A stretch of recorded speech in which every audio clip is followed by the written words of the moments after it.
নবী বলেন লাউ কানা বাদি নাবিয়্যুন লাকানা উমর, আল্লাহ যদি আমার পরে আরেকজন নবী বানাইতেন ওমর হতো আমার পরের নবী। অতএব ওমর যেহেতু নবী না, কাদিয়ানীর বেঈমানও নবী না। যদি আল্লাহ নবী বানাইতেন তো ওমর হতো নবী, ওমর নবী না। অতএব দুনিয়াতে কেউ যদি নবী দাবি করে ভণ্ড, তাকে দলিল ছাড়া বলে দাও কাফের।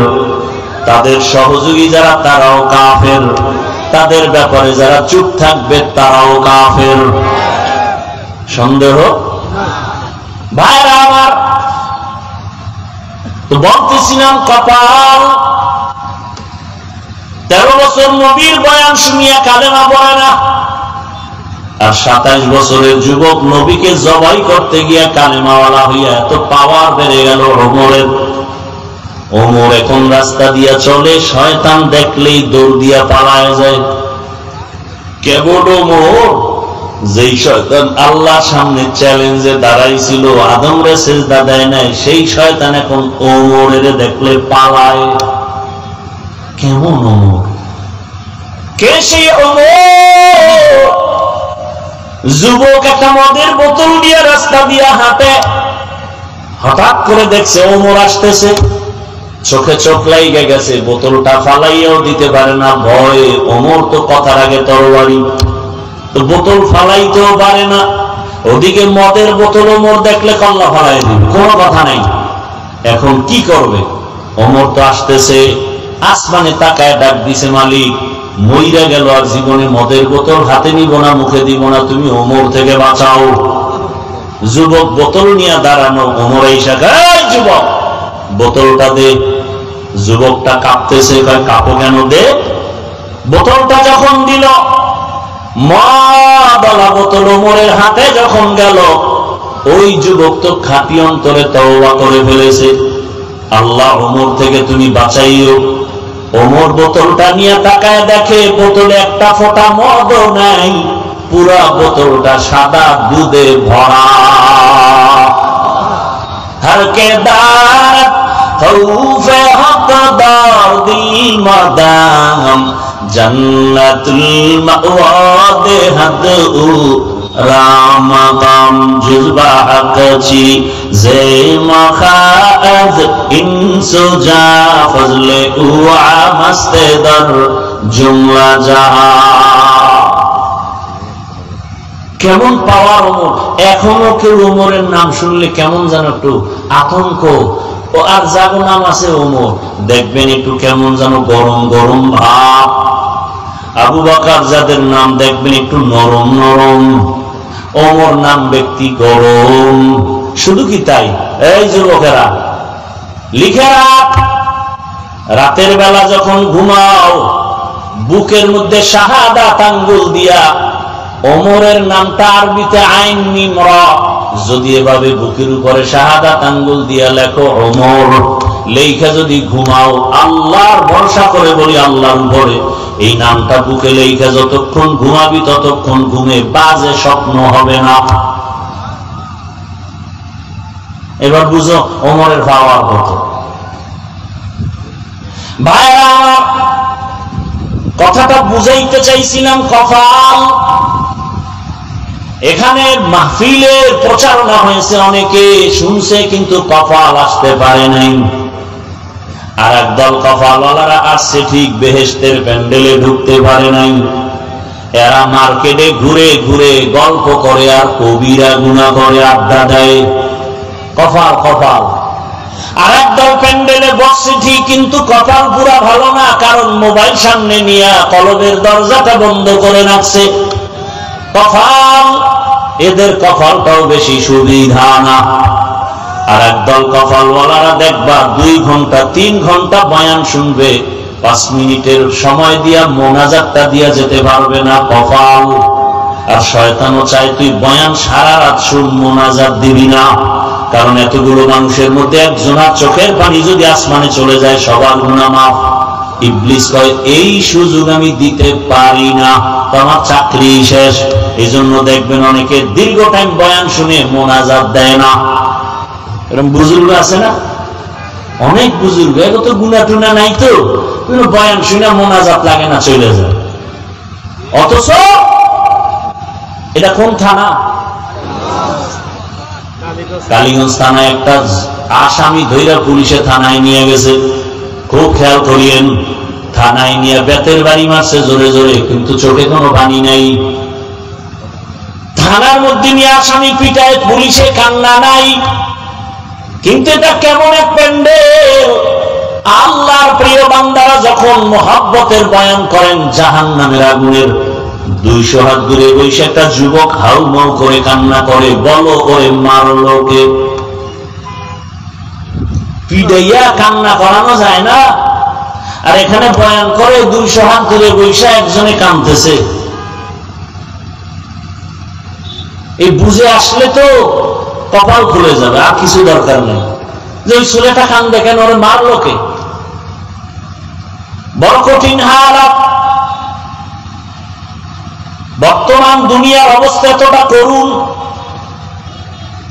যে ঈমান নিয়ে মরব তো পরে, বেঁচে থাকাই কঠিন।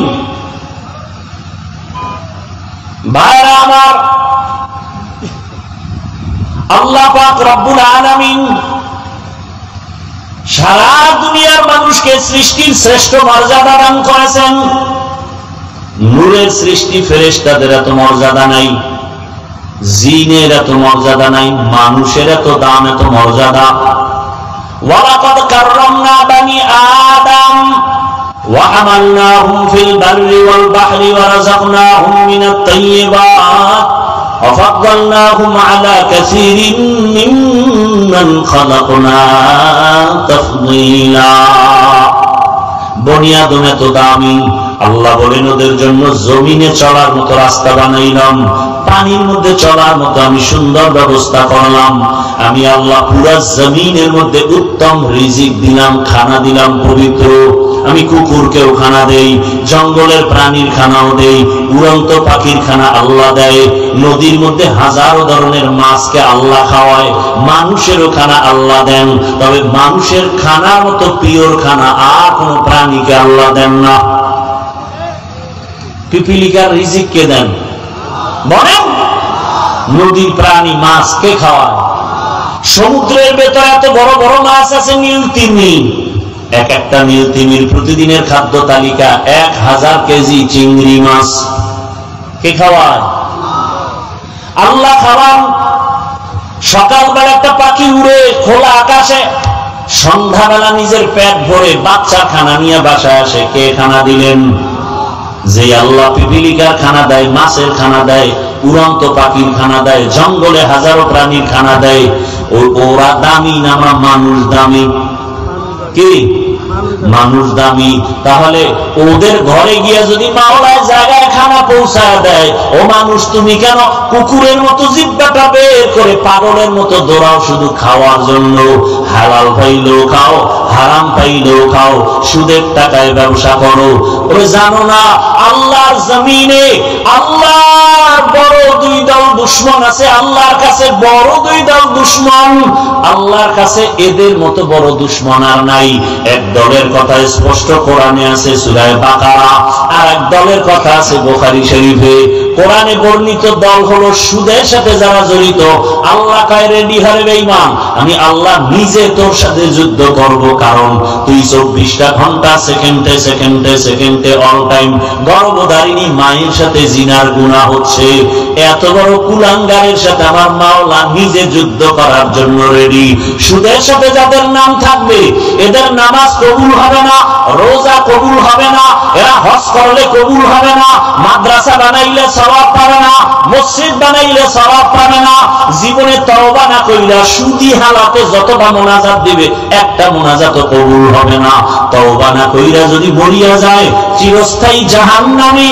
আল্লাহ কয় ইয়া আইয়ুহাল্লাযীনা আমানু, ও দুনিয়ার মুমিনেরা ভালো করে শুনো, আমি আল্লাহকে তোমরা ভয় করো, ওয়াত্তাকু আল্লাহকে বেশি ভয় করো, ওয়াদারু মা বাকিয়া মিনার রিবা ইন কুনতুম মুমিনিন ফাইন লাম তাফআলু ফাআযানু বিহারবিন মিনাল্লাহি ওয়া রাসূলিহি। আল্লাহর ভয়ে সুদের থেকে নিজেরা বাঁচাও, যদি এর বড় ঘাত তারামি করো রেডি থাক, আমি তোর সাথে যুদ্ধ করার জন্য রেডি। আর এক দলের কথা আছে বুখারী শরীফে, এরা কারা? আল্লাহর রাসূলকে আল্লাহ নিজে বলেন বুখারীর হাদিসে কুদসি, নবী জানায়া দেন আমার জমিনে কিছু আমার বন্ধু আছে, প্রিয় বন্ধু, এদেরকে আমি বললাম এরা আমার ভাষায় ওলি, বহু বচনে আউলিয়া, এদের সাথে যারা ওলিয়া উলিয়াদের সাথে যারা দুশমনি করবে, আল্লাহ কয় নবী জানায়া দেন আমি আল্লাহ এদের সাথে যুদ্ধ করার জন্য রেডি। নবীজি বলেন হাদিসে কুদসি, আল্লাহ নবীকে বলেন মান আদালি ওয়ালিয়ান ফাকাদ আযানতুহু বিল হারব। বুখারীর হাদিসের শব্দ, অনেক বড় হাদিস এটা। এবার ওলি কাকে বলে? ওলি কোন শিরোমণি বললেই ওলি হওয়া যায় না। মুজাদ্দিদে জামান সাইনবোর্ড লাগাইলে ওলি হওয়া যায় না। বুখারী শরীফে স্পষ্ট আল্লাহ রাসূলকে আল্লাহ জানায় দিয়েছেন ওলিকে। ভাইরা আমার,